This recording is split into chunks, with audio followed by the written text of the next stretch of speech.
ওই কুলাঙ্গার বাবাকে জিজ্ঞেস করি, ও বাপ নামের কলঙ্ক, রোজা রাখলে তোমার সন্তানের চেহারা নষ্ট হবে, মোবাইলটা চালাইয়া সারাটা রাত্র কবিরা গুনাহ করে করে চেহারাটা কাটন কাটন করে ফেলেছে, বলো এর হিসাব কেমনে দিবা? রোজা রাখলে চেহারা নষ্ট হবে, তোমার ছেলে মোবাইলের কবিরা গুনার প্র্যাকটিস করে করে চেহারাটা কাটন করে ফেলেছে, বলো বাবা হইয়া কি জবাব? বরকতের মাস শাবান, সামনে রমজান আসতেছে রে বাবা, তৈরি হয়ে যাও। এই মাসের ভিতরে একটা বরকতের রাত আসতেছে, লাইলাতুন নিসফি মিন শাবান, শবে বরাত।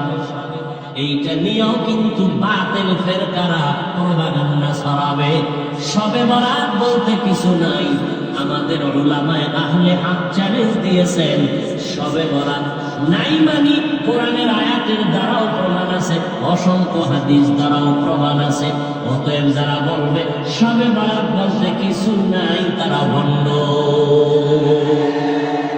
লাইলাতুন নিসফি মিন শাবান, এই শবে বরাত সহ রমজানে আসার আগে ইবাদতের জন্য নিজের কোমর বাঁধো, মজবুত করো। রমজান আসলে যেন অজুহাত দিয়া না বলো হুজুর মাজায় ব্যথা, 8 রাকাতের বেশি পানি। এখন থেকেই তৈরি হয়ে যাও। কত কষ্ট করেছিলেন ইয়াতীম নবী রমজানে, ইবাদতে রাত কাটিয়ে দিতেন, কি হবে উম্মত বিনে।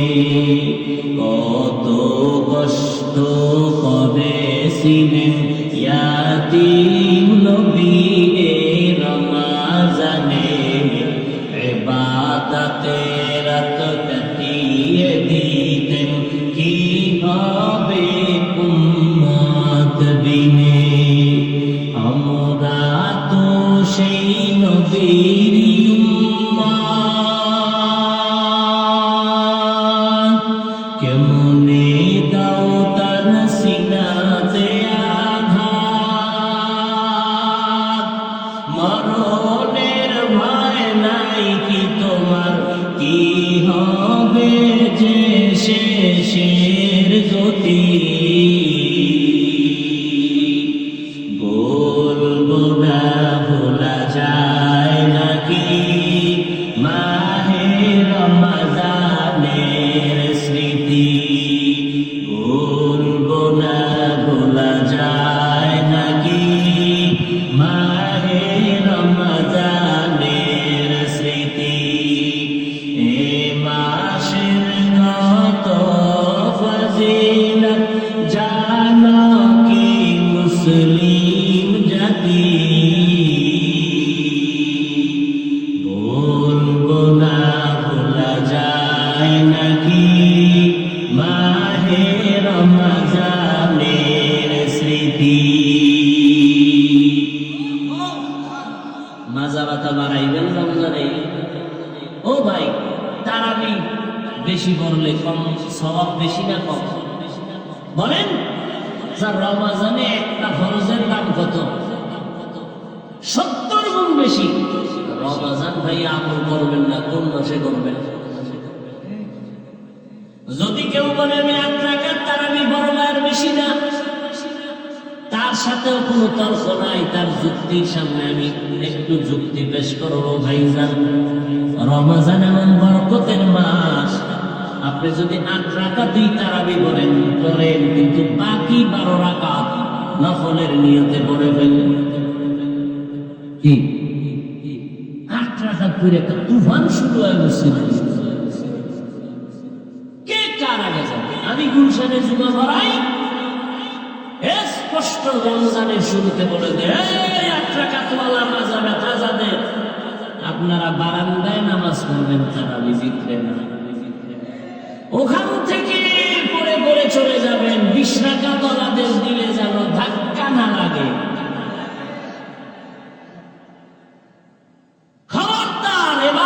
করবেন আল্লাহর বাহাদুরি কেন, অহংকারী কেন? 8 রাকাত পড়বেন মেনে নিলাম, বাকি 12 রাকাত নফলের নিয়তে পড়েন। রমজানের নফল আমলের সওয়াব বেশি, এই মাসে করবেন না তো কোন মাসে করবেন? আল্লাহর জন্য করবেন। আমার সাথে রাগ করে আসবে 12 রাকাত বাদ দেন কেন? ওমরে ফারুকের সাথে রাগ করেন কেন? ওমরে ফারুকের সাথে তো আল্লাহ রাগ করে না। ওমরে ফারুকের দাম কত? আল্লাহ ওমরে ফারুকের উপরে খুশি হইয়া কোরআন শরীফে আয়াত নাযিল করেছেন। ওমরে ফারুকের সাথে রাগ করে না। আল্লাহ মাফ করেন না। ও দুনিয়ার মানুষ, আল্লাহর সব কথাই সত্য, সব গুরুত্বপূর্ণ। তবে কসম খাইয়া আল্লাহ যে কথাগুলো বলবেন অন্য কথার তুলনায় এই কথাটা আরেকটু গুরুত্বপূর্ণ। এদিকে মানুষের মন আকৃষ্ট করার জন্য শপথ করলেন। নাম্বার 2, যেই জিনিসটা নিয়ে আল্লাহ শপথ করেছেন ওই জিনিসটাও বড় দামি। বলে কেমন? বলে অমূল্য সম্পদ। আসমানের কসম, জমিনের কসম। জমিন বড় দামি, আসমান বড় দামি। সূর্যের কসম, সূর্যের আলোর কসম। রাতের কসম, রাতের অন্ধকারের কসম। এইভাবে আল্লাহ 3-এর কসম করলেন, 3 বড় দামি। জৈতুনের কসম করলেন, জৈতুন বড় দামি।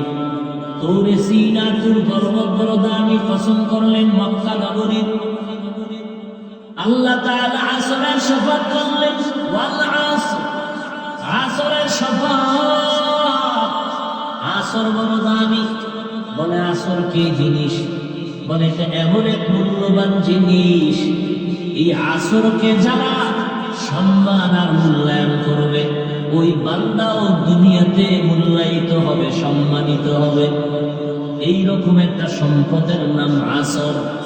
আসরের 25টা অর্থ আছে। আপনারা সময় দিলে, আমিও যদি সুযোগ পাই, আল্লাহ যদি দয়া করে তৌফিক দেন, তো মাত্র 2টা তর্জমা আমি বলার চেষ্টা করব যদি সুযোগ হয়। এবার শপথ করে আল্লাহর সামনে কি বলতে চান বড় গুরুত্বপূর্ণ। শপথ করিয়া যা বলবেন বড় দামি। কিন্তু আল্লাহ পাক আসরের শপথের পর আবার কথাটা বলার আগে তাকিদ দিলেন, ইন্না, নিশ্চয়ই। আবার লাম তাকিদ দিলেন, লাফি খুসর, অবশ্যই। কসমের পরেই তো কথার মান বেড়ে গেল। আবার 2টা তাকিদ দিলেন কেন? ইন্না, নিশ্চয়ই। আল ইনসান, আলিফ লাম ইস্তিগরাকি। দুনিয়ার সব মানুষ, একজন বাদ নাই, নারী পুরুষ ধনী গরিব দেশি বিদেশি সব মানুষ জাহান্নামে যাবে। একটা মানুষও জাহান্নাম থেকে ফিরবে না। আল্লাহ এই কথাটার আগে কসম করলেন, কসমের পরে তাকিদ দিলেন, নিশ্চয়ই, কোনো সন্দেহ নাই। জমিনের সব মানুষ, আল ইনসান, একজনও বাদ নাই। হিন্দুরাও জাহান্নামী, বৌদ্ধরাও জাহান্নামী, হুজুরেরাও জাহান্নামী, সব লাফি খুশি, অবশ্যই ধ্বংস। বলে না কি ধ্বংসের ভেতরে নিমজ্জিত। আল্লাহর কথা কসম খায়া বললেন, তাকিদ দিয়ে বললেন, মিথ্যা হবে না, সত্য। এখন এতটুকু কথা যদি শুনিয়া ফলাফল বের করেন, আল্লাহ বলেছেন সব মানুষ জাহান্নামে যাবে, তো বয়ান শুনে লাভ কি? নামাজ পড়ে লাভ কি? যাও বাড়ি গিয়ে নাক টেনে ঘুমাও। কথা শেষ না আরো আছে? আল্লাহ বলেন, ইল্লা, কিন্তু নামের ব্রেক লাগাই দিলাম।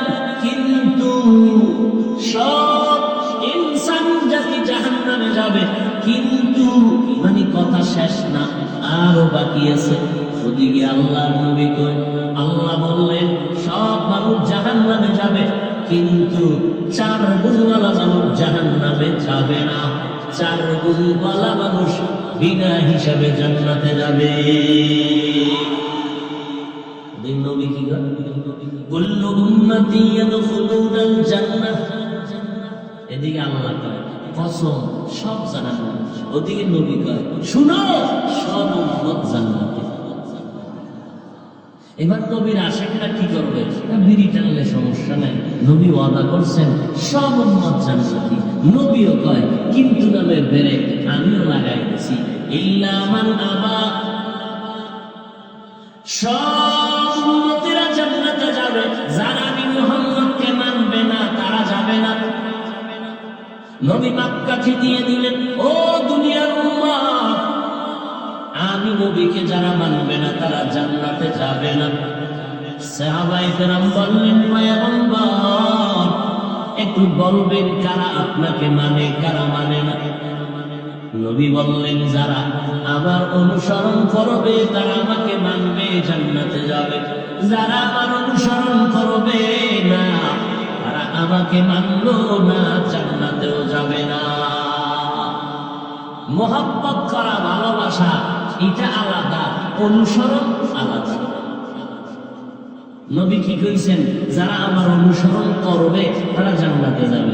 ভালোবাসা আর অনুসরণ কোনদিন এক না। অনুসরণ কাকে বলে? বলে যে যার অনুসরণ করবে তার রঙে রঙিন হয়ে যাওয়ার নাম অনুসরণ।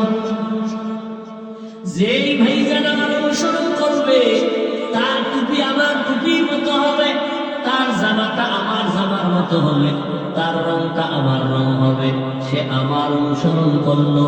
যারা মদিনার অনুসরণ করবে মদিনার সুন্নতের রঙে রঙিন হয়ে যাবে।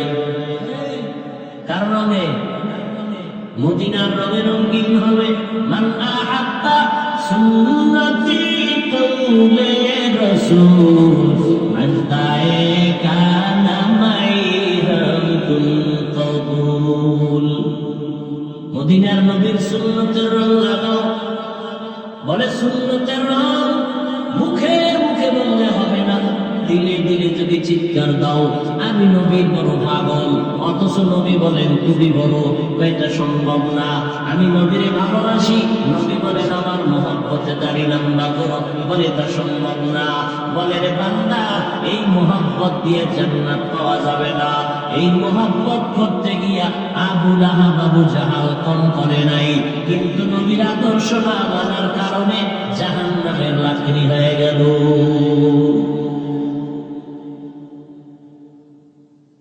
আল্লাহ বলেন সব মানুষ জাহান্নামে যাবে, কয় গুনাহ ব্যতীত। 4 গুণওয়ালা মানুষ জান্নাতে যাবে। 1 নাম্বার গুণের নাম ঈমান, 2 নাম্বার গুণের নাম নেক আমল। ভালো করে খেয়াল করেন, 1 নাম্বার গুণের নাম, 2য় গুণের নাম, 3 নাম্বার গুণের নাম ঈমান আমলের দাওয়াত অন্যকে দাও। 4 নাম্বার গুণ হলো ঈমান আমলের বিরোধিতা যারা করবে এদের বিরুদ্ধে আন্দোলন গড়ে তোলো, প্রতিবাদ জানাও, বাধা দাও। বাধা দিতে গিয়া মামলা হামলা প্রতিবাদের যদি ভেজাল লাগায় ধৈর্যের সাথে মোকাবেলা করো। তার মানে ঘুমাইয়া থাকা যাবে না। বাতিল নাস্তিক বন্ধদের বিরুদ্ধে বিরামহীন ভাবে মোকাবেলা করো, ময়দানে দাঁড়াইয়া ধৈর্যের সাথে বেত্রাঘাত করো, ধৈর্যের সাথে বেত্রাঘাত করো, ধৈর্যের সাথে মোকাবেলা করো। এর থেকে একটু পরিমাণ পিছনে যাওয়া যাবে না। ধৈর্যের সাথে পিডা বন্ধ করা যাবে না। পিডানের ক্ষেত্রে ধৈর্য, অর্থাৎ লাগাতার, থামাথামি নেই, ধৈর্যের সাথে পিডা। আমার নবীর গালি দিবে, মেনে নেওয়া হবে না। আল্লাহর কোরআনের বিরুদ্ধে কথা বলবে, মেনে নেওয়া হবে না। মুসলমানের ইমানের উপর আক্রমণ করবে, মেনে নেওয়া হবে না। আমার নবীর বিরুদ্ধে কথা বলবে, মেনে নেওয়া হবে না। কালেমার বিরুদ্ধে কথা বলবে, মেনে নেওয়া হবে না। কারণ এটা আমার ঈমান, এটা আমার জান্নাতের টিকিট। আমি আমার আব্বাকে ছাড়তে পারি, আমার আম্মাকে ছাড়তে পারি, আমার পীর সাহেবকেও ছেড়ে যেতে পারি, কিন্তু আমি মদিনার আদর্শ ছাড়তে পারি না। তো যাও সুন্নতে আহমদ কো যাবা মুহাম্মদ এ বুয়াদ নিসবত তোরা উম্মত কই সুন্নত কই হ্যাঁ সব মানুষ জাহান্নামে যাবে কয় গুণারা মানুষ জান্নাতে যাবে এক নাম্বার গুণের নাম দ্বিতীয় গুণের নাম নেক আমল এই যে দুইটা গুণ ঈমান আর নেক আমল এই দুই গুণ হলো আল্লাহর হক বলেন এই দুই গুণ কার হক বাকি যে আরো দুইটা গুণ আছে নি কথা বলেন বাকি আরো দুইটা গুণ আছে ওই বাকি দুইটা গুণ ঈমান আমলের দাওয়াত অন্যকে দাও অন্যকে ঈমান আমলের দাওয়াত দাও চার নাম্বার গুণ ঈমান আমলের বিরোধিতা যারা করবে তাদেরকে বাধা প্রদানে ধৈর্য ধারণ করো প্রথম দুই গুণের হক তার বাকি যে দুইটা গুণ এই দুইটা গুণ হলো বান্দার হক ভালো করে বুঝেন ওয়াল আসরে সূরার দ্বারা টের পাইতেছেন কার অবস্থা কোথায় ভালো করে বুঝেন ঈমান আর আমলের হক কার প্রথম দুই গুণ আল্লাহর হক লাস্টের দুইটা গুণ হলো বান্দার হক ও আল্লাহর বান্দারা আল্লাহর হক যদি কম বেশি করো আমার আল্লাহ ক্ষমা করে দিবেন বান্দার হক যদি আদায় না করো বান্দা ক্ষমা না করলে ক্ষমা হবে না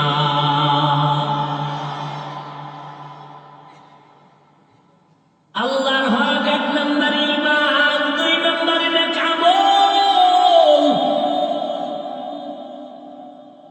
এখন যারা আপনারা ঈমান আনছেন নেক আমল করেন আমরা ঈমানদার আল্লাহকে মানি আমানতু বিল্লাহি ওয়া মালাইকাতিহি ওয়া কুতুবিহি ওয়া রুসুলিহি ওয়াল ইয়াউমিল আখির ওয়াল কদরি খাইরিহি ওয়া শাররিহি মিনাল্লাহি তাআলা ওয়াল বা'সি বা'দাল মাউত ঈমান আনলাম আল্লাহর উপরে আল্লাহ কয়জন আর জোরে বলেন আমানতু বিল্লাহি ওয়া মালাইকাতিহি ফেরেশতা আছে না নাই ওয়া কুতুবিহি আল্লাহর দেওয়া কিতাবগুলো দিল থেকে মেনে নিলাম এর মধ্যে কোনো ঝামেলা নাই ওয়া রুসুলিহি আল্লাহর পক্ষ থেকে সমস্ত নবী রাসূলদের উপর ঈমান আনলাম ওয়াল ইয়াউমিল আখির কিয়ামতের দিন হবে তা অন্তর থেকে মেনে নিলাম এর নবীর উম্মতের দাওয়াত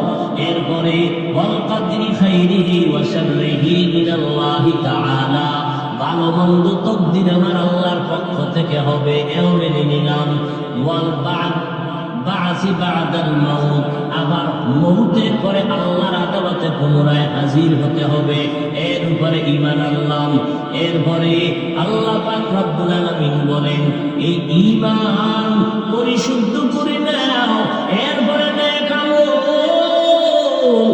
এই দুইটা আল্লাহ কালেমার মধ্যে ঢুকায়া দিলেন লা ইলাহা ইল্লাল্লাহু মুহাম্মাদুর রাসূলুল্লাহ লা ইলাহা ইল্লাল্লাহ মানে লা ইলাহা কোনো ইলাহ নাই কোনো মাবুদ নাই কোনো মাশূক নাই কোনো মাকসুদ নাই কিচ্ছু নাই ইল্লাল্লাহ কিন্তু আল্লাহ অথবা আল্লাহ সারা মানে আল্লাহই আছেন আল্লাহই আছেন ও আল্লাহর বান্দারা আল্লাহই আছেন লা ইলাহা ইল্লাল্লাহ মানে কেউ নাই আল্লাহ ছাড়া তো আল্লাহই আছেন আল্লাহ আছেন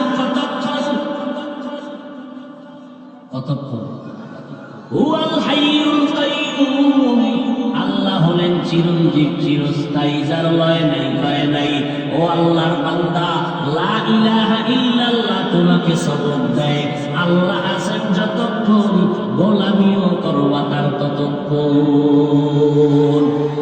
আর কারো গোলামি করা যাবে আল্লাহর গোলামি করার গোলাম কারণ আমার আল্লাহ আছেন সব সময় শুধু তিনি একা আছেন এই এইভাবে না, আমার সাথে আছেন। আমি কিন্তু আল্লাহ আমারে আলাদা ফালায় দেয় নাই।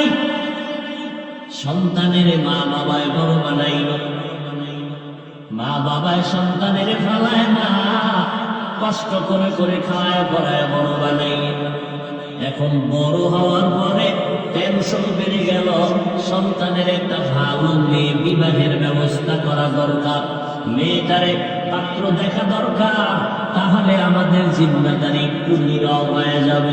মোটামুটি ছেলে মেয়ের বিয়া টিয়া দিয়া মা বাবার একটু পেরেশানি কমিয়ে গেল।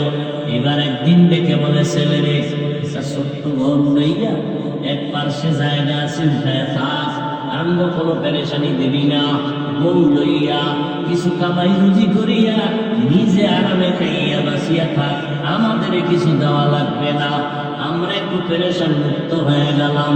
আল্লাহ কয়, বান্দা তোরে আমি বানাইয়া তোর যা প্রয়োজন আমি সব অগ্রিম দেওয়ার পরেও আমি আল্লাহ তোর প্রয়োজন মিটানোর পরও আমি তোরে ছাড়িয়া দেই নাই। আবার রাতের গভীর আইসা ডাকিয়া, ও বান্দা তোর কার কি সমস্যা আছে বল, আমি যা দিছি আরো লাগবে কিনা বল, আমি দেওয়ার জন্য রেডি। সবসময় আল্লাহ আসেন, উদউনি আস্তাজিব লাকুম, ও বান্দা তুই আমার কাছে চা, আমি তো তোর জরুরত পূরণ করে অগ্রিম দিয়ে দিলাম, যা দরকার বেশি দিলাম, এরপরেও যদি লাগে চা। অতিও গভীর হয় রজনী যখন নীরবে প্রভুর নাম জপিও তখন, প্রভুর করুণা যদি পাইবারে চাও, গভীরতে উঠে প্রভুর গুণগান গাও। আল্লাহ বলেন, আমি প্রতিদিন এমন একটা রাত নাই, 12 মাসের এমন কোন রাত নাই যেই রাতে বান্দার প্রয়োজন মিটাবার জন্য আমি প্রথম আসমানে আসি না। গুনাহ করিয়া ফেলেছো, আলা মিন মুস্তাগফিরিন ফাগফিরানা, গুনাহ করছো ক্ষমা চা, আমি আল্লাহ তোকে পবিত্র বানায়া দেব। তোর টাকা লাগবে আমার কাছে চা, তোর হায়াত দরকার আমার কাছে বল, তোর মুসিবত আসছে আমার কাছে বল, আমি ফেরেশতা দিয়ে মুসিবত থেকে হেফাজত করব। কারণ আমি আল্লাহর যত পাওয়ার আছে, এই পাওয়ার আর কাউকে আমি আল্লাহ দেই নাই। আমি আল্লাহ পাক রব্বুল আলামিন তোর উপরে মুহাব্বতের নজর ফেলায় রাখছি, আমি তোর দূরে সরাই নাই। এমনকি আমি আল্লাহ তোর দিকে সবসময় কুদরতের নজর দিয়া থাকি। বান্দা তুই কখন আমারে ডাক দিবি, আল্লাহ কই আমারে ডাক দেওয়ার পরে এমন একটা সময় হবে না যেই সময় যে তোর ডাক আমি শুনি না, এমন কোন সময় হবে না। তুই যখনই ডাকবি তখনই আমি হাজির। ও বান্দা তোর ডাক শোনার জন্য আমি নজর লাগায় রাখি বান্দা, কারণ আমার আলাদা কোনো ছেলে নাই, মেয়ে নাই যে আমার ডাকবে, আমার স্ত্রী নাই যে আমার কোনো আলাদা পেরেশানি আছে, আমার কোনো পার্টনার নাই যে আমার ভাগ বসাবে। আমি আল্লাহ আসমান বানাইয়া তোর গোলামিতে লাগাই দিছি, আমার কোনো কাজ আসমান করে না। জমিনটা বানাইয়া তোর খেদমতে লাগাই দিছি, জমিন আমার কোনো কাজ করে না। সূর্যটারে বানাইয়া তোর খেদমতে লাগাই দিছি, ও সূর্য আমার আদরের বান্দার গোলামি কর, আমার বান্দার সাথে বেয়াদবি করবি না। ও নদীর মাছ, তুই যদি একটু মেজাজ গরম করো, আমার দুর্বল বান্দারা তোরে ধরিয়ে দিতে পারবে। খবরদার, আমি আল্লাহ তোরে বানাইছে আমার বান্দার খেদমতের জন্য। ওরা যখন জাল ফেলবে তুই জালের মধ্যে ধরা পড়ে যা, আমার বান্দার খেদমতে বেয়াদবি যেন না হয়। ও গরু, আমার বান্দা যখন ডাকবে তুই বান্দার খেদমতে লেগে যা। আমার আল্লাহর কিছু নাই, সব আল্লাহ আমাদের জন্য দিয়ে দিবে। আল্লাহ আমাদের জন্য বাতাস দরকার ফিরিয়ে দিয়ে দিলেন, আমাদের পানির দরকার ফিরিয়ে দিয়ে দিলেন, সূর্যের আলো দিয়ে ফিরিয়ে আলো দিলেন, আবার রাতের বেলা চাঁদের আলো দিয়ে ফিরিয়ে সব দিয়ে দিলেন। একটা টাকাও বিল নিলেন না। ওই সূর্যের আলো যদি বন্ধ করে দেয়, এই জমিনের কোনো ফসলে কালার হবে না, ফলের মধ্যে কালার হবে না। রাতের বেলা চাঁদের আলো যদি বন্ধ করে দেয়, আল্লাহ কয় জীবনে কোনো ফসলের মধ্যে, ফলের মধ্যে মজা আসবে না। সূর্যের আলো দিয়া তোর কালার দেই, চাঁদের আলো দিয়া আমি ফল ফসলে মজা বাড়ায় দিই। যেই চাঁদের আলোটা আমের মধ্যে বেশি লাগবে, দেখবি ওই আমটা মিষ্টি বেশি। ও বান্দা, যেই আমের মধ্যে চাঁদের আলো কম লাগবে, দেখবি আমটা মিষ্টি কম। সূর্যের আলো যেই আমে বেশি লাগবে, দেখবি আমটা বেশি কালার। যেই আমে সূর্যের আলো কম, ওই আমে দেখবি কালার কম। আমি আল্লাহ সব বান্দা তোরে দিয়ে দিলাম। বাতাস আমার হুকুমে চলে, তোর গোলামিতে দিয়ে দিলাম। জঙ্গলের প্রাণীগুলো তোর গোলামিতে দিয়ে দিলাম। খোলা আকাশের মধ্যে পাখি উড়ে কেউ ধরতে পারে না, আমি আল্লাহ তাও আমার বান্দার গোলামিতে পরিণত করিয়া দিলাম। ও বান্দা, তোর যা দরকার সব দিয়ে দিলাম, চাওয়ার আগে দিলাম। রাতের বেলা একটু আরামে ঘুমাবি, আমি আল্লাহ তোর মাথার নিচে বালিশ বানানোর জন্য তুলা গাছের আয়োজন করে দিলাম। ও বান্দা, আমি আল্লাহ তোর আরামের ব্যবস্থা করে দিলাম।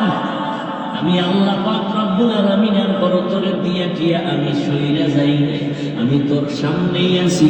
তুই কোথায় যাবি এমন একটা জায়গা নাই যেখানে আমি আল্লাহ নাই। ফাআইনামা তুওয়াল্লু ফাসাম্মা ওয়াজহুল্লাহ। ও বান্দা, তুই যেদিকেই তাকাবি সেদিকেই তোর আমি আল্লাহ তোর একটা সেকেন্ডের জন্য ভুলি নাই। আমি আল্লাহ তো তোর দিকে মোহাব্বতের নজর লাগায় রাখছি। আমার ছেলেরাই যে আমাকে আব্বা বলে ডাকবে, আমার মেয়েরাই যে আমাকে আব্বা বলে ডাকবে, আমি বড় আদর করে তোদের বানাইছি। তাকাইয়া দেখছো নি কত বিশাল আসমান, জমিন থেকে 500 বছরের দূর। এক একটা আসমান 500 বছরের মতো মোটা। এইভাবে আমি আল্লাহ 7টা আসমান বানায় রাখছি। এক আসমান থেকে আর এক আসমানের মাঝখানে মহাশূন্য 500 বছরের দূর। নজর করিয়া দেখ এই আসমানগুলো কেমনে টানাইয়া রাখলাম। নিচের থেকে কোনো খুঁটিও নাই, উপর থেকে কোনো রশির টানাও নাই। এইরকম 7টা আসমান 7টা জমিন আমি বানাইতে আমার সময় লাগছে ফি সিত্তাতি আইয়াম, মাত্র 6 দিন। আর তোর মতো বান্দাটারে আমি আল্লাহ নাপাক পানির থেকে বানাইছি। তোর তো কোনো অস্তিত্বই ছিল না, তুই আজকে বাহাদুর বাহাদুর বাপ দেখাইয়া আমি আল্লাহর সাথে চালাকি শুরু করেছ। আমি আল্লাহ আমার খোদাইত্ব তুই মানতে চাও না, আমার বাউন্ডারিতে তুই চলতে চাও না। এখন তুই আমি আল্লাহ দেওয়া সব নিয়ামত পাওয়ার পর এখন নিজের ভিতরে একটু বাহাদুরি ভাব বান্দা তোর অন্তরে আসে। অথচ তোর কোন অস্তিত্ব ছিল না, আমি তোর অস্তিত্ব দিলাম এক প্রকার নাপাক পানির দ্বারা। হাল আতা আলাল ইনসানি হিনুম মিনাদ দাহরি লাম ইয়াকুন শাইআম মাযকুরা। ইন্না খালাকনাল ইনসানা মিন নুতফাতিন আমশাজিন নাবতালিহি ফাজআলনাহু সামিআন বাসীরা। আমি আল্লাহ নাপাক পানির থেকে তোর অস্তিত্ব দিলাম রে গোলাম। তোর মতো একটু বাচ্চা 1.5 কেজি ওজনের বেশি হবে না। আমি আল্লাহ এত বিশাল 7টা আসমান 7টা জমিন 7টা মহাশূন্য বানাইছি 6 দিনে। আর তোর মতো বান্দা 1.5 কেজি ওজনের বান্দাটারে আমি ওই নাপাক পানি তোর মায়ের গর্ভে রাখাইয়া ফেরেশতারে বললাম 40 দিন পর্যন্ত শোধন কর। 40 দিন করে শোধন করিয়া এই নাপাক পানিটার রক্ত, এর পরে গোশত, এর পরে হাড্ডি, এর পরে আবার গোশত। ওয়ালাকাদ খালাকনাল ইনসানা মিন সুলালাতিন মিন তিন। ওয়ালাকাদ খালাকনাল ইনসানা মিন সুলালাতিন মিন তিন ফাজআলনাহু নুতফাতান ثم خلقنا النطفة علقة فخلقنا العلقة مضغة فخلقنا المضغة عظاما فكسونا العظام لحما ثم أنشأناه خلقا آخر فتبارك الله أحسن الخالقين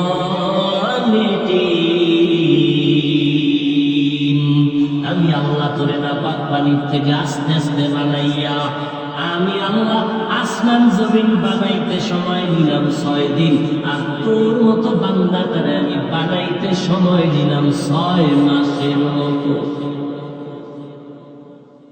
তোরে কত আদর করে বানাইছি, তো সময় নিয়ে বানাইছি, অনেক আদর করে তোরে বানাইছি।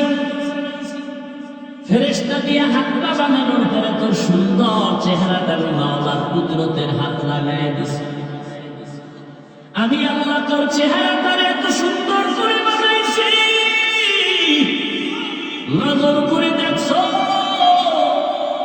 শীতের ভিতরে চলতেছ, সব ঠান্ডা বাতাস তোর বডির মধ্যে লাগে না, হাত মোজা পা মোজা লাগাইছ, পোশাক দিয়া পুরা বডি ডেকে বেরোছে, কিন্তু চেহারাটা ঢাকা নাই, সব ঠান্ডা ধুলাবালু চেহারায় লাগে। কিন্তু দেখ আমি আল্লাহর কুদরত, গোসলখানায় যখন ঢুকবি, জামা কাপড় খুলিয়া যখন গোসল করবি, ওরে বান্দা তোর ফুল বডিতে সাবান না দিলে ময়লা যায় না। আর সেই চেহারা খোলা রাখছো, যত ধুলাবালু লাগলো সাবান লাগবে না, হালকা পানি দিয়ে ধুইয়া দেখ, অত্যন্ত ফুল বডির মধ্যে চেহারাটা সুন্দর। কাদের কুদরত দানি বারকা মানাও আনতা রব্বি আনতা হাসবি যুল জালাল, তুহি কাদের জলিলুল্লাহ জাহাদার বহরহানে তুহি মেরা নিগাহদার। আল্লাহ তাআলা এত সুন্দর করে তোমাকে আমাকে বানাইলেন। আল্লাহ বলেন, বান্দা তুই আমার গোলামি করবি না তো কার গোলামি করবি বল? আমি আল্লাহ তোরে চলার মতো শক্তি দিলাম, কথা বলতে পারতি না শক্তি দিলাম আমি আল্লাহ। তুই যেদিন দুনিয়াতে আসছো দাঁত আসেননি, আব্বাজান কোনোদিন দোয়া করে না আল্লাহ দাঁত দাও, আমি আল্লাহ সময় মতো দাঁত দিলাম, আমি আল্লাহ হাঁটতে পারো না হাঁটার শক্তি দিলাম, আমি আল্লাহ তোর খাওয়ানোর দরকার খানা দিলাম, সব দিলাম আমি। আর ইবাদত করবি আর একজনের হয় না, অতএব আমি আল্লাহ যতক্ষণ তোর সাথে আছি গোলামি আমি আল্লাহর করবি। এই কথাটাই কালেমার প্রথম অংশে আমাদের শিক্ষা দিল, লা ইলাহা ইল্লাল্লাহ, আল্লাহ ছাড়া আর কোনো ইলাহ নাই, মা'বুদ নাই, মাশুক নাই। অতএব আল্লাহ আছেন যতক্ষণ গোলামি করবি ততক্ষণ। এখন আল্লাহর গোলামি করতে গিয়া পেরেশান হয়ে গেছো, নামাজ পড়া আল্লাহর গোলামি, আল্লাহর গোলামি করতে গিয়া রোজা রাখবো যাকাত দিব, কিন্তু নিয়ম জানি না, প্রশ্ন হয়ে গেল ইবাদত কেমনে করবো?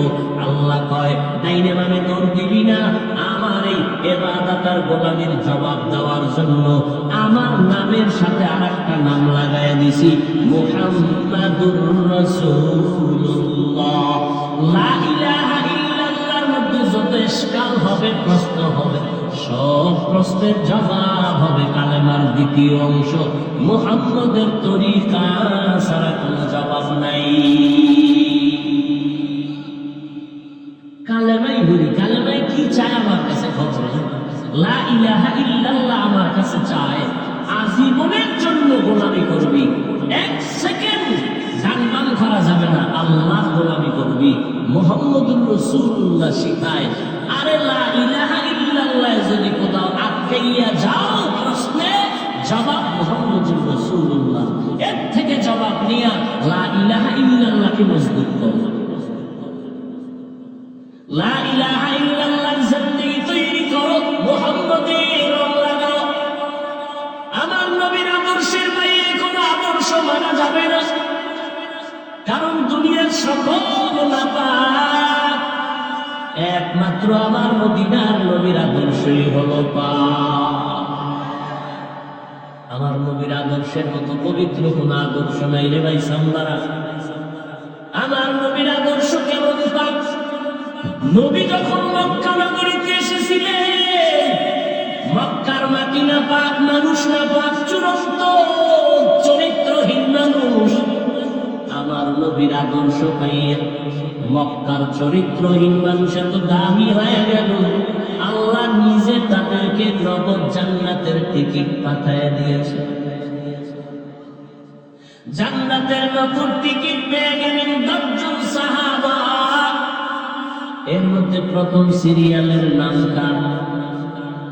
কথা কয় না? আবু বকরের জীবনীটা পড়ে দেখেন। জান্নাতের টিকিট পাওয়ার পর আবু বকরের হালাত পাল্টে গেল, ইবাদত দাঁড়ায় না।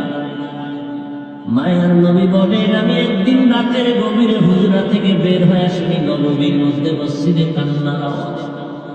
নজর লাগায় দেখি আবু বকর তাহাজ্জুদে দাঁড়ায় কাঁদতেছে। মায়ার নবী বললেন, আবু বকর আপনি কেন নামাজে কাঁদলেন?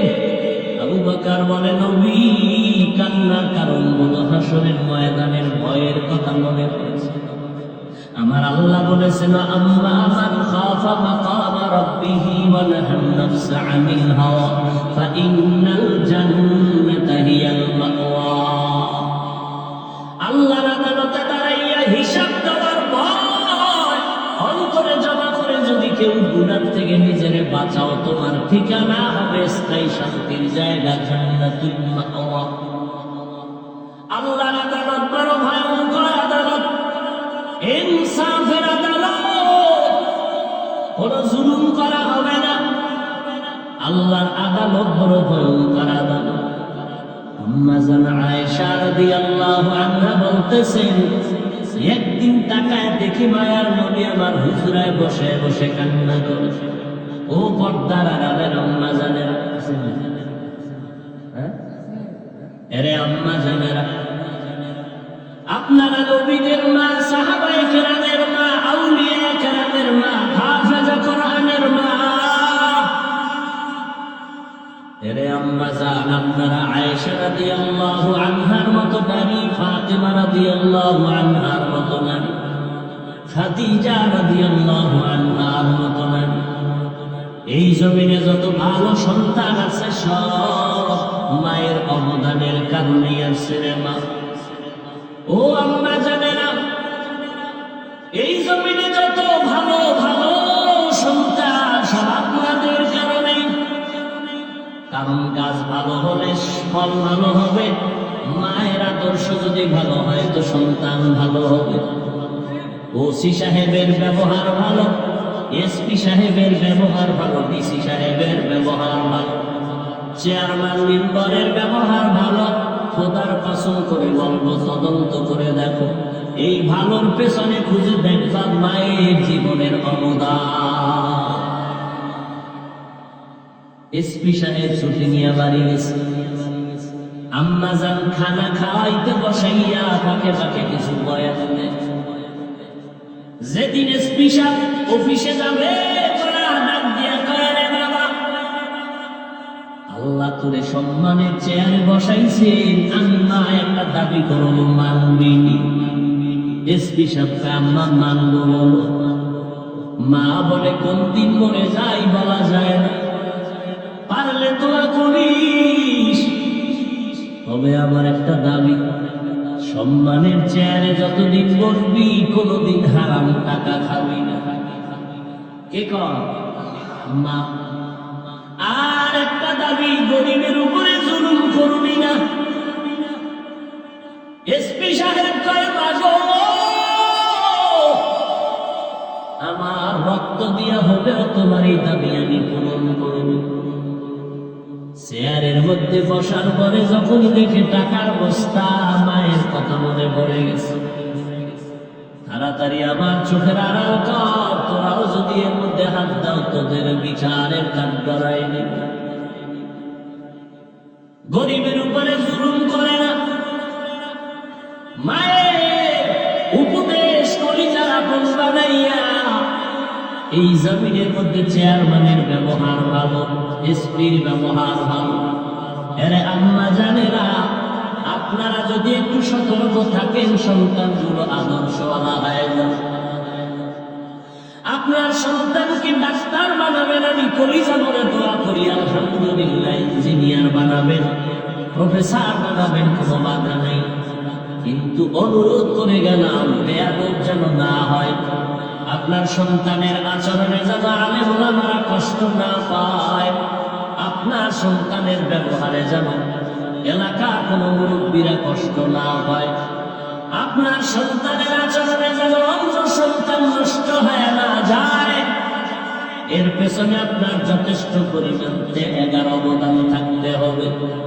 সন্তানটারে আদর্শওয়ালা বানান, কোরআন শরীফটা শিখায় দেন, 5 বেলার নামাজের জন্য তালিম দেন। এরে আম্মা জান, দেখবেন আপনি মরিয়া গেল, সন্তান ডাক্তারি করবে, কোরআন পড়ে মায়ের জন্য দোয়া করবে। আপনার সন্তানের ব্যবহার দেখলে এলাকার মানুষ শুধু সন্তানের জন্য দোয়া করবে না, সন্তানের মায়ের জন্য সবাই কলিজা মনে দোয়া করবে। ও যুবক, কয়দিন আর যৌবনের বাহাদুরি করবে বাবা? আল্লাহর মহব্বত দিয়া এখনো কেন সামনে আগাও না? আমার আল্লাহকে ফাঁকি দিয়া কই যাইবা? আমার আল্লাহকে ফাঁকি দিয়ে যাওয়ার কোন রাস্তা নাই রে বাবা। রাস্তা দুইটা, একটা জান্নাতের আর একটা জাহান্নামের। জান্নাতের রাস্তা বাদ দিয়া যেদিকেই যাবা সেদিকেই দেখবা শুধু জাহান্নামের আগুন জ্বলে আর আগুন জ্বলে। কোথায় যাইতেছ রে যুবক? জাহান্নামের একটা সেকেন্ডের আযাব আর গরম সহ্য করতে পারবি নি রে বাপ। সূর্যের গরম সহ্য করা যায় না। দুনিয়াতে যত আগুনের গরমের থেকে 69 গুণ গরম হবে জাহান্নামের আগুনের গরম। ও নবীর উম্মতের দল, আম্মা জান আয়েশা রাদিয়াল্লাহু আনহা বলেন, নবী কাঁদতেছেন। আমি জিজ্ঞাসা করলাম, নবী হুজরায় বসে কেন কাঁদেন? আমি আয়েশা কোনো বেয়াদবি করেছে? নবী বলেন, আয়েশা কেন বেয়াদবি করবেন? আম্মা জান আয়েশা বলে, নবী আমার বয়স তো অনেক কম, 6 বছর বয়সে আপনার সাথে আমার বিয়ার বন্ধন হলো।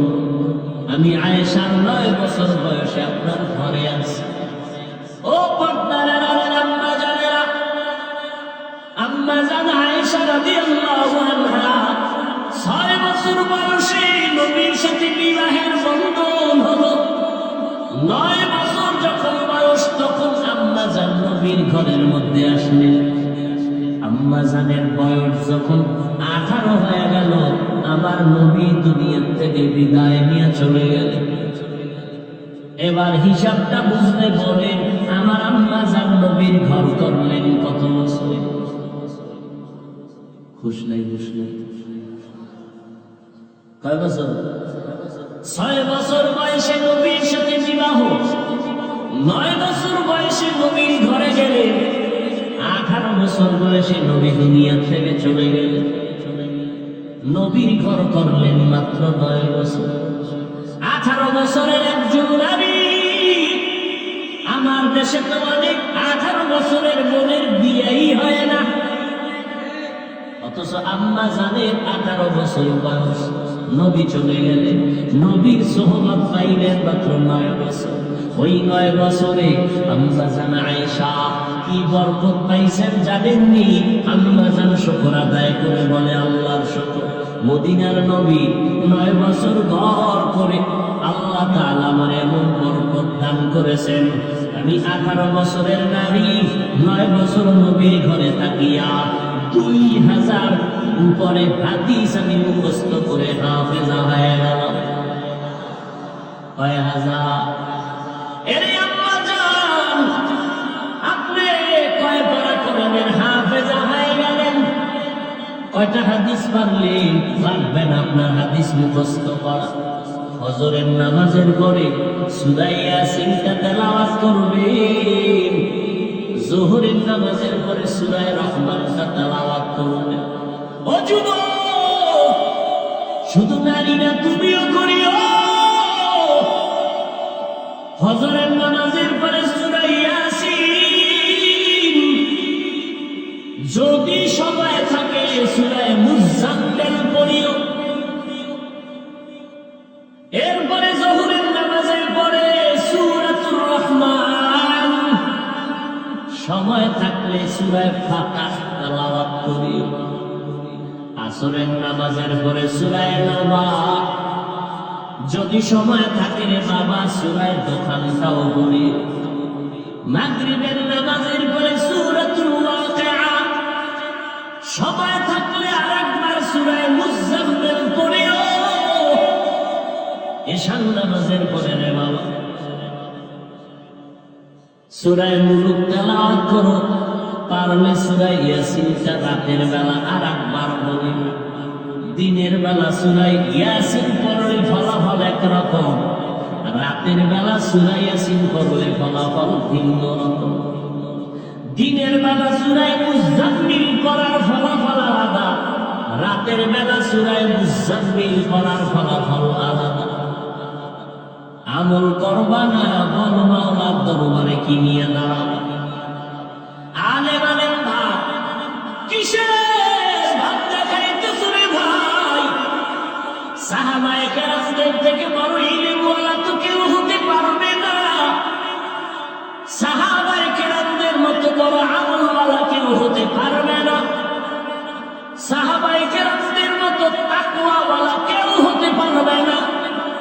এত ইলম, এত আমল, এত তাকওয়ার পরেও তারা ইবাদতে কমতি করেন নাই।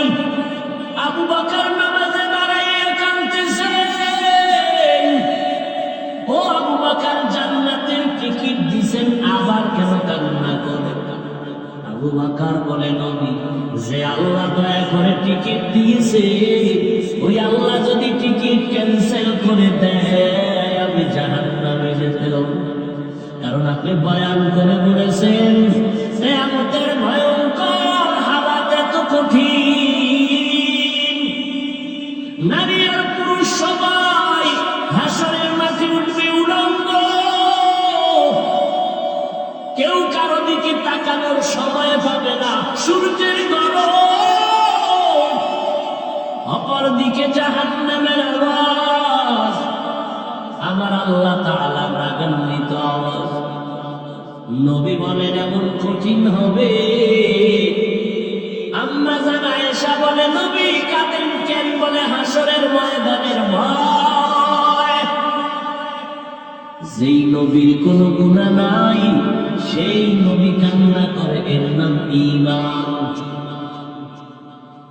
আল্লাহ কয় জান্নাত পাবে 4 গুণওয়ালা, 1 নাম্বার গুণের নাম ঈমান, দ্বিতীয় গুণের নাম নেক আমল। এই 2টা গুণ অর্জন করলেই জান্নাত পাওয়া যাবে না। এই হাজী সাহেব, পীর সাহেবের মুরিদেরা, তাবলীগওয়ালারা, ঈমানও আছে, আমলও আছে, জান্নাত কিন্তু এখনো ওকে হয় নাই। আরো 2 দায়িত্ব আছে, যে 2 দায়িত্ব বান্দার হক। অন্যকে ঈমান আমলের দাওয়াত দেওয়া লাগবে, শুধু দাওয়াত দিলে হবে না, যারা ঈমান আমলের বিরোধিতা করে তাদের বাধা দেওয়া লাগবে। ওয়াল আসরে সূরাটা কইয়া দেখো, বাহাদুরি করো পাগড়ি, কোন বাহাদুরিতে কাজ হবে না রে বাবা।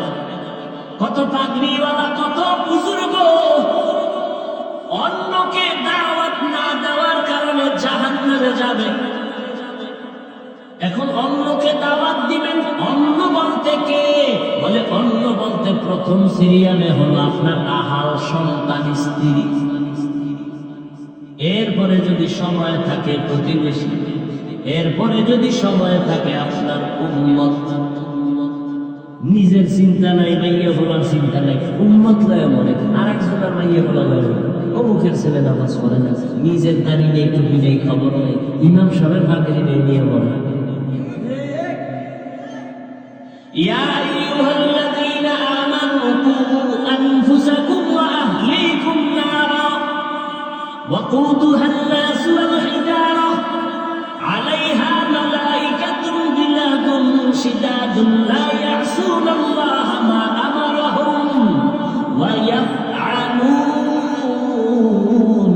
মা ইউমারুন।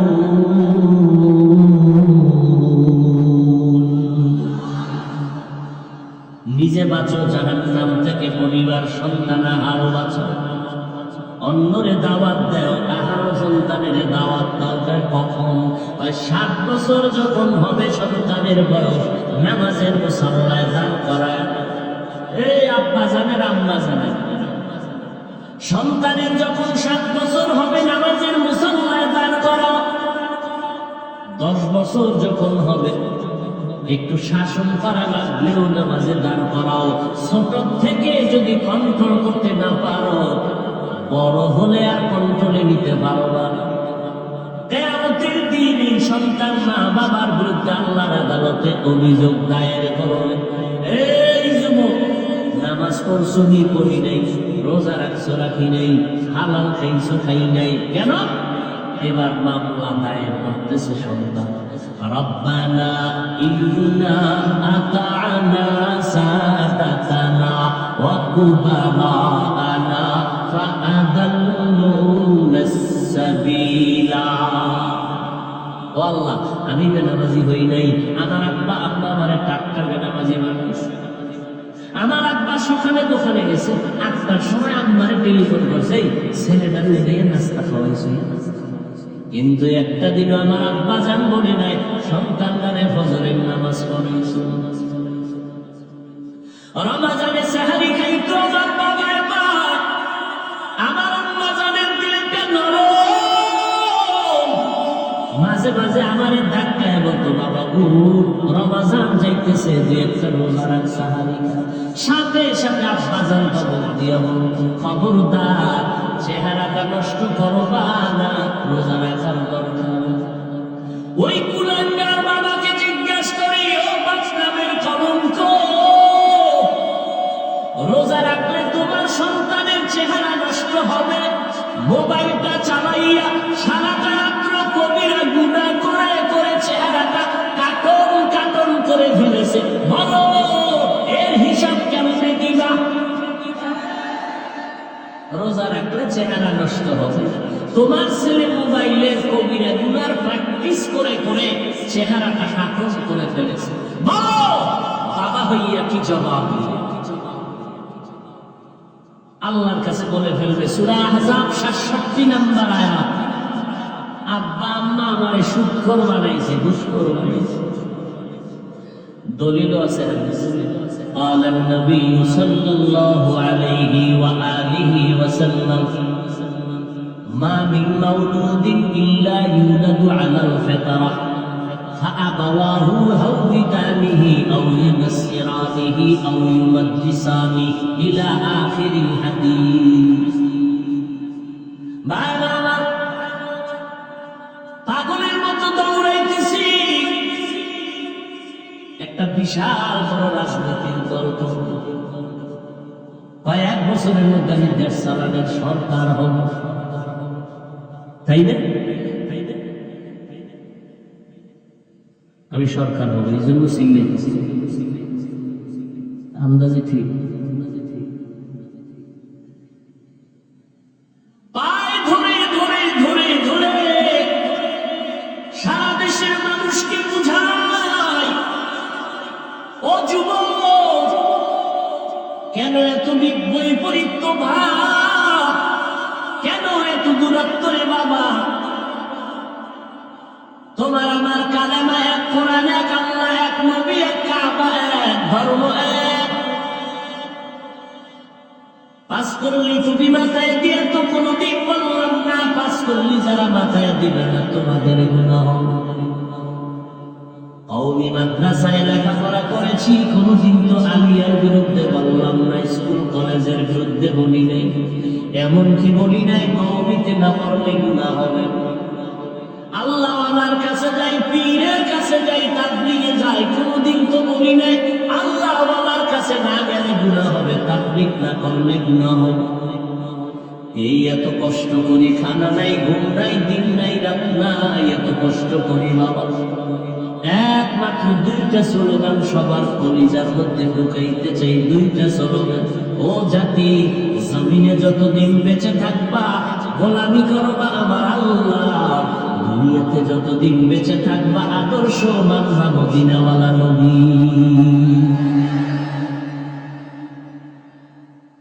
এই কিন্তু এই দুই স্লোগানের মধ্যে যদি কেউ পর্দা ফালাও, এক বিন্দু রক্ত থাকতে তা সহ্য করা হবে না, এক বিন্দু সহ্য করা হবে না রে ভাই। আল্লাহ নিয়ে, কালেমা নিয়ে, ইসলাম নিয়ে, কোরআন নিয়ে, হাদিস নিয়ে, মদিনা নিয়ে কথা বলবা, বিন্দু সার দেওয়া হবে না। এই জমিনে আমরা আহলে হক বেঁচে আছি, বাতিলের কোনো দিন এই ময়দানে নামতে দেওয়া হবে না।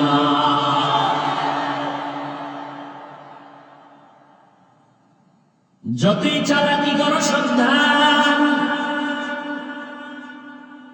অনুরোধ করে বলছি রে যুবক,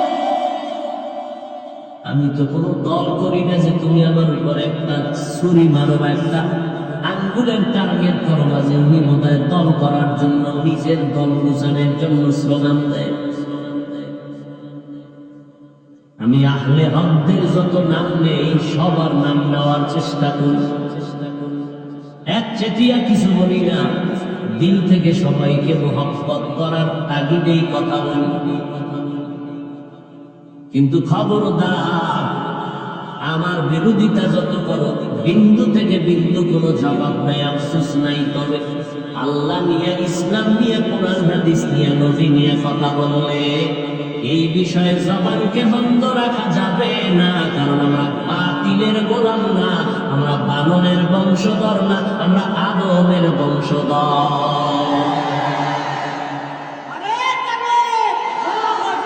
ভাইরা আমার, ঈমানের আমল থাকলেই জান্নাতের দরজা খোলা হবে না। আরো দুইটা দায়িত্ব, ঈমান আমলের দাওয়াত অন্যকে দাও, যারা মানবে না তাদের বাধা দাও। কেমনে দাওয়াত দিবেন, বাধা কেমনে দিবেন, তারও নিয়ম পদ্ধতি নবী শিখায় দিয়েছেন। একজনে নামাজ পড়ে না, যায় থাপ্পড় মারবেন, ঘৃণা করবেন, নবী শিখায় দিয়েছেন। ঘৃণা করার সবকটা পাইলেন, বুকে লাগানোর সবক পাইলেন। এই আমাদের বিরুদ্ধে ইচ্ছা রকম বলতেছেন, লেখতেছেন, গালি দিচ্ছেন। আচ্ছা, আপনি নবীর উম্মত হয়ে আল্লাহর কাছে তাহাজ্জুদ করে হেদায়েতের দোয়া করছেন?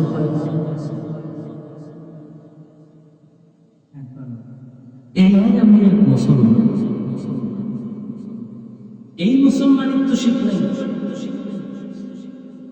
সালাম না দেওয়াটাকে নিজের বরত্ব বানায় দিল।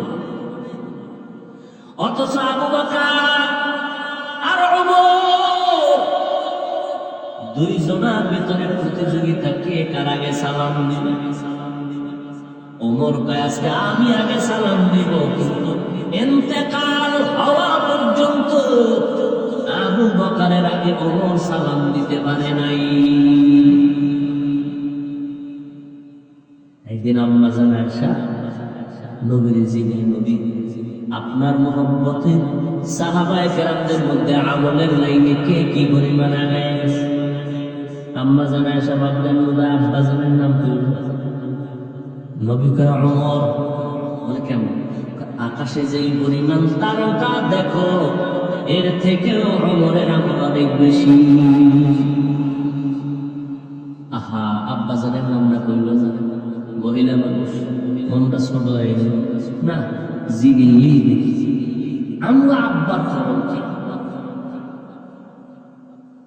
ও নবী, আমার আব্বা চান আবু বকরের খবর কি? বুঝি না, জিগেলে কইতে নবী বলেন, ও আয়েশা, আবু বকরের কি কথা বলবো? আবু বকরের 2 দিনের কোরবানি এত দাম, 2 দিনের 2টা কোরবানির আমলের এত দাম। ওমর না, ওসমান না, আলী না, সব উম্মতের নেক যদি এক পাল্লায় দাও, আমার আবু বকরের 2 দিনের কোরবানির নেকের পাল্লা ভারী হয়ে যাবে।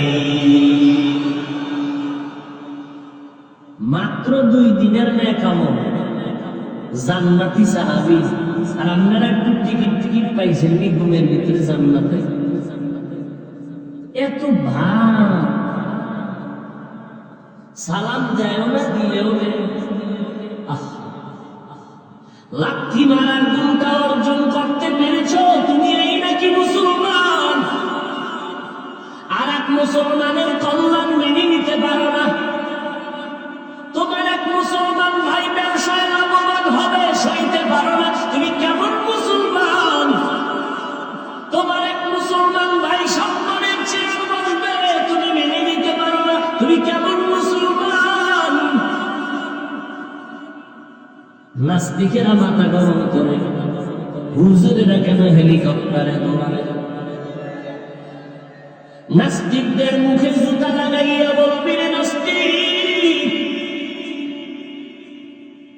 জুতা লাগাই ও নাস্তিকের আগে মুসলমানের শান্তি কথা। তুমি মুসলমান হইয়া তুমি পাগলের মতো করতেছ, সইতে পারো না। অথচ তুমি মুসলমান হইয়া বলা দরকার ছিল, এই নাস্তিকেরা, আমরা মুসলমান জাতি, ওরে কোরআন পড়লে, হাদিস পড়লে, মদিনার আদর্শ মানলে, মাদ্রাসায় পড়লে, আমার আল্লাহ কুদরতের দ্বারা এমনি ভাবে সম্মান দান করে। হুজুরে বাবার টাকা দিয়া কপ্টারে দৌড়ায় না, আমার মাওলা মাদ্রাসায় পড়ার কারণে, কোরআন পড়ার কারণে, সুন্নাত মানার কারণে আমার আল্লাহ এইভাবে ওলামাদেরকে সম্মান দান করে। তুমি নাস্তিকের থামাবা না, আমি তোমারে থামাবো? কেমন মুসলমান হয়েছ? গালি দিলা 1000 বার, হেদায়েতের দোয়া করলাম একবার। কই মদিনার আদর্শ? আসলে আমাকে বুঝতে বাকি নেই, তোমরা মদিনার আদর্শ চাও না, তোমরা কাদিয়ানীদের মতো মওদুদিবাদ কায়েম করতে চাও। ইনশাআল্লাহ যতদিন বেঁচে থাকবো, এই সোনার বাংলার জমিনে আহলে হকরা যতদিন আছেন, ইনশাআল্লাহ আমাদের সন্তানেরা থাকবে। হাটহাজারীর হুজুর, হাফিজি হুজুর, পীরজি হুজুর রাহমাতুল্লাহ আলাইহি, ও বাবা, সমস্ত উলামায়ে কেরামরা আজীবন বাতিলের বিরুদ্ধে কথা বলেছেন। আমরা তাদের সন্তান, আমরাও বলছি, আমাদের সন্তানেরাও বলবে, জীবন যাবে, বাতিলের সামনে কোনো আপোষ করা হবে না।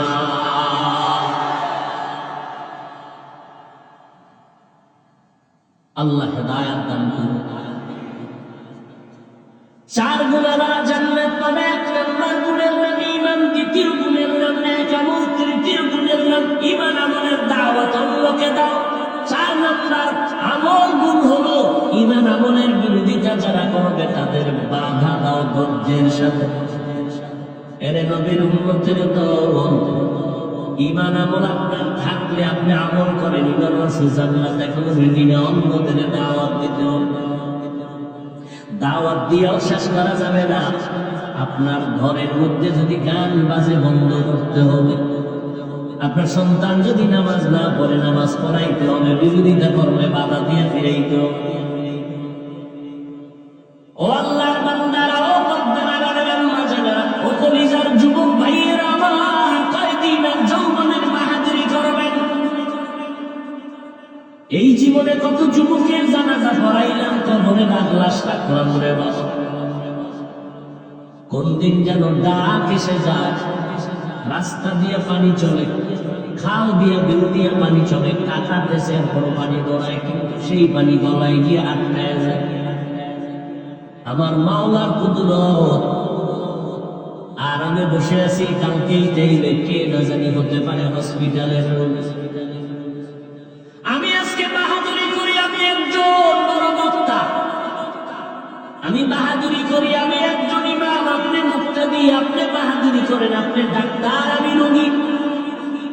কিন্তু এই বাহাদারি কতক্ষণ চলবে? সাদা কাপড়ে প্যাকেট হওয়া পর্যন্ত। যেদিন সাদা কাপড়ের প্যাকেট হয়ে যাবে, ওইদিন কাপড়ের উপরে লেখা থাকবে না বক্তা সাহেবের লাশ, ইমাম সাহেবের লাশ, এইটা মুক্তাদির লাশ। একাকার হয়ে যাবে লাশ।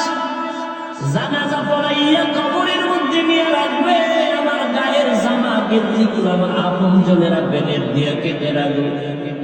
নবীর উম্মতের দল জাহান্নামের আযাবের ভয়ে যদি আমার নবী নিজে কান্না করতে পারেন, আবু বকর যদি কান্না করে নামাজে দাঁড়াইয়া, ওমর কান্না করতে পারেন, আপনার আমার কি পরিমাণ কান্না করা দরকার?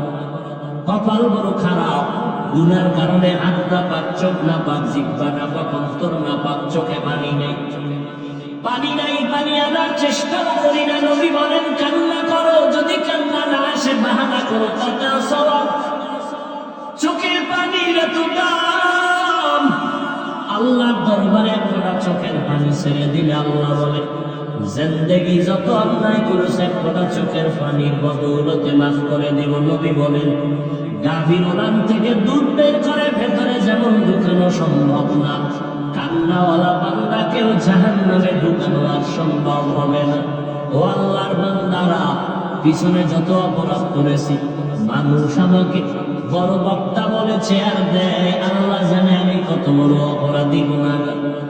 একটু যদি চোখ দুইটা বন্ধ করে চিন্তা করে সবাই, সাহাবায়ে কেরামদের এত সুন্দর আমল, এরপরেও যদি জীবন ভর কান্না করতে পারেন, আমাদের উপায় কি হবে?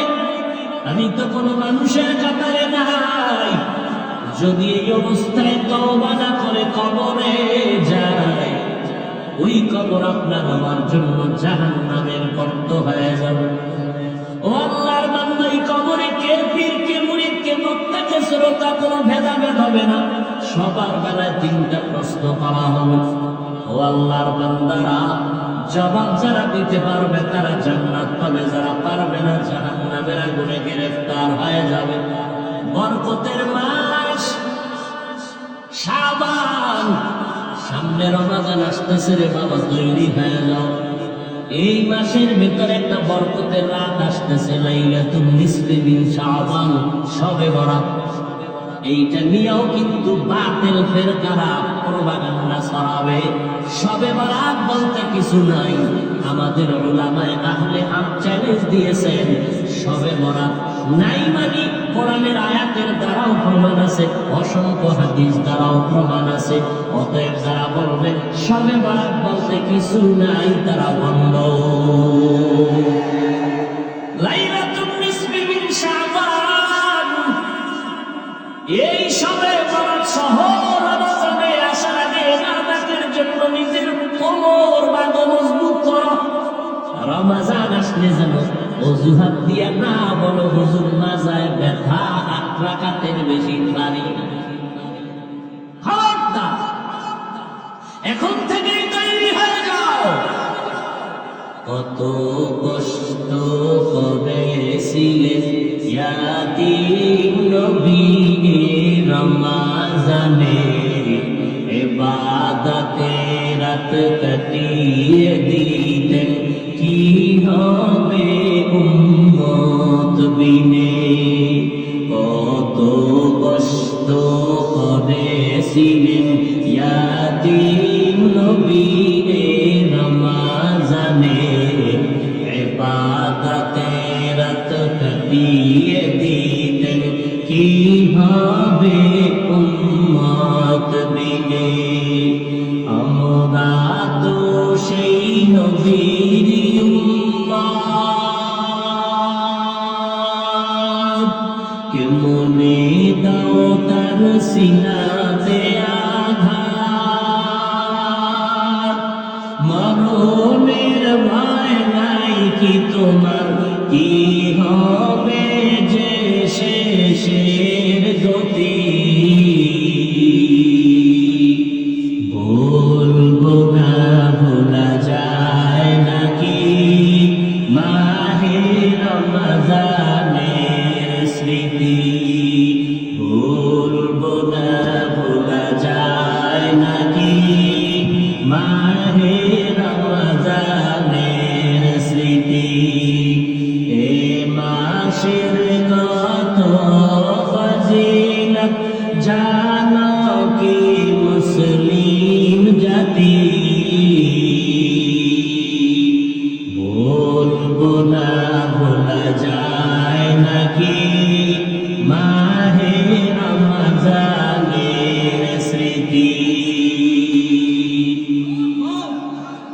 মাজারাতে বাড়াইবেন রমজানে।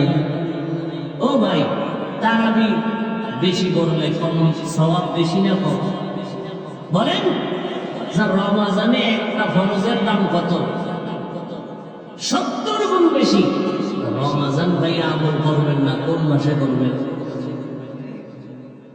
যদি কেউ বলে আমি 1 রাকাত তারাবি পড়ব এর বেশি না, তার সাথেও কোনো তর্ক নাই। তার যুক্তির সামনে আমি একটু যুক্তি পেশ করবো। ভাইজান, রমজান এমন বরকতের মাস, আপনি যদি 8 রাকাতই তারাবি করেন, কিন্তু বাকি 12 রাকাত নফলের নিয়তে করে ফেলেন। কি 8 রাকাত করে একটা তুফান শুরু হয় মসজিদে। কে কার আগে যাবে? আমি গুলশানে জুমা পড়াই, স্পষ্ট রমজানের শুরুতে বলে দেয় 8 রাকাতওয়ালা মাযা ব্যথা যাবে, আপনারা বারান্দায় নামাজ পড়বেন তারাবি জিতবে না। ওখান থেকে পরে পরে চলে যাবেন, 20 রাকাতওয়ালাদের দিলে যেন ধাক্কা না লাগে। খবরদার, ইবাদত করবেন আল্লাহর। বাহাদুরি কেন? অহংকারী কেন? 8 রাকাত পড়বেন মেনে নিলাম, বাকি 12 রাকাত নফলের নিয়তে পড়েন। রমজানের নফল আমলের সওয়াব বেশি। এই মাসে করবেন না তো কোন মাসে করবেন? আল্লাহর জন্য করবেন। আমার সাথে রাগ করে আসলে 12 রাকাত বাদ দেন কেন? ওমরে ফারুকের সাথে রাগ করেন কেন? ওমরে ফারুকের সাথে তো আল্লাহ রাগ করেন না। ওমরে ফারুকের দাম কত? আল্লাহ ওমরে ফারুকের উপরে খুশি হইয়া কোরআন শরীফে আয়াত নাযিল করেছেন। ওমরে ফারুকের সাথে রাগ করেন, আল্লাহ মাফ করেন। তাহলে কয় গুণ আমরা জান্নাত পাবে? 4 গুণ। ঈমানও আছে, আমলও আছে, জান্নাত রেডি। একজনই ঈমানও আছে, ভাগবি জানবি সব ঠিক আছে, তসবিহ সব ঠিক আছে, জান্নাত রেডি। আর কয় দায়িত্ব বাকি? এই হলো সূরা আসরের আওয়াজ। এজন্য ইমাম শাফি বলেছেন যে শুধুমাত্র আল আসরের সূরার উপরে যদি আমল করত, আল্লাহ অন্য কোন আয়াত নাযিল নাও করতেন, বিনা হিসাবে জান্নাত পেয়েছেন। আল আসরের সূরার আওয়াজ বিস্তারিত আলোচনা নয়। আল্লাহ এই 4 গুণওয়ালা মুমিন হইয়া আল্লাহর গোলামি, রাসূলের তরিকা মতো সুন্নাত অনুযায়ী চলে ইখলাসের সাথে জীবন যাপন করার তৌফিক দান করেন। দোয়া করি আল্লাহ পাক আমাকে আপনাদের সবাইকে আল্লাহ পাক দ্বীনের জন্য কবুল করেন। আল্লাহ পাশে মাদ্রাসা, আপনারা জানেন প্রতি মাসের 2য় শুক্রবার ইসলাহিয়া ইজতেমা আসর থেকে এশা, আগামী মাসের 10 তারিখ শুক্রবার যাবেন ইনশাআল্লাহ। যারা একান্তই মহব্বতের মানুষ, মহব্বত করেন, কথা বলার সুযোগ নিয়ে আসবেন, মাহফিলের তারিখের জন্য যাবেন। খবরদার, ওদিন 1 সেকেন্ড তারিখ নিয়ে কথা বলার সুযোগ নেই। এমনি যাবেন আল্লাহর মহব্বতে। অনেক ওলামায়ে কেরাম আল্লাহর বান্দারা আসে, এক জায়গায় বসবো, কথা বলবো। এখন তো অনেকে হাত বাড়াইলো, মুসাফা করার সুযোগ নেই, হাত মিলানো যাবে না। একজনকে দিলে 100 জনকে দিতে হবে, সেই ধৈর্য নেই, সেই সময় নেই। অহংকারী না। এই জন্য তো দুনিয়ার মানুষ বিচার করে উপরে একটা দেখা, আল্লাহ বিচার করে ভিতরে একটা দেখা। আল্লাহ যদি উপরের আপনার মতো উপরেরটা দেখে বিচার করতেছে, কত আগে মাইরে হবে। আল্লাহ বিচার করে অন্তর, আসলে আমার অন্তর কেমন। আল্লাহ আমাকেও কবুল করে, দীর্ঘ ন্যায় হায়াত দান করে, সমস্ত ষড়যন্ত্রকারীদের ষড়যন্ত্র থেকে আল্লাহ